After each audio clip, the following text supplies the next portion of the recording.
સુરેન્દ્રનગરના ચૂડામાં 147 વિદ્યાર્થીનીઓને ફૂડ પોઈઝનિંગની ઘટના બાદ તંત્ર એક્શનમાં આવ્યું છે. સમગ્ર મામલે વિશેષ તપાસ માટે એસઆઈટીની રચના કરવામાં આવી છે, જેમાં શિક્ષણ વિભાગના 3 અધિકારીઓ તેમજ આરોગ્ય વિભાગના અધિકારીઓનો સમાવેશ કરાયો છે.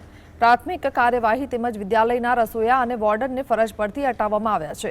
ઝેરી અને વાસી ખોરાકના નમૂનાઓ લેબોરેટરીમાં તપાસ માટે મોકલવામાં આવ્યા છે. હાલ 130થી વધુ વિદ્યાર્થીઓ સારવાર હેઠળ છે. એસઆઈટી આજે સાંજે પોતાનો અહેવાલ રજૂ કરશે, ત્યારબાદ જવાબદારો સામે કડક કાર્યવાહી કરવામાં આવશે. ક્લાસ 2 અધિકારીની તપાસ કમિટીની ટીમ રચી દીધી છે.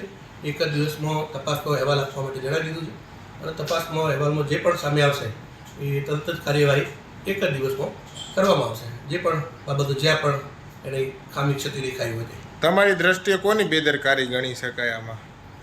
હાલ તો જે જાણવા મળ્યું છે એ મુજબ કંઈક એવું છે કે અષાઢી બીજ હતી ને કોઈ દીકરીઓએ કંઈક ઉપવાસ કર્યો હોય, ઝાડ બહાર એવું બધું હોય, પછી ભૂખ્યા રહ્યા હોય, પછી સાંજે રાખીને જમ્યા હોય, એવું કંઈક ધ્યાને આવે છે. પણ તપાસ સચોટ થઈને આવે પછી આપણે એના કાર્યવાહી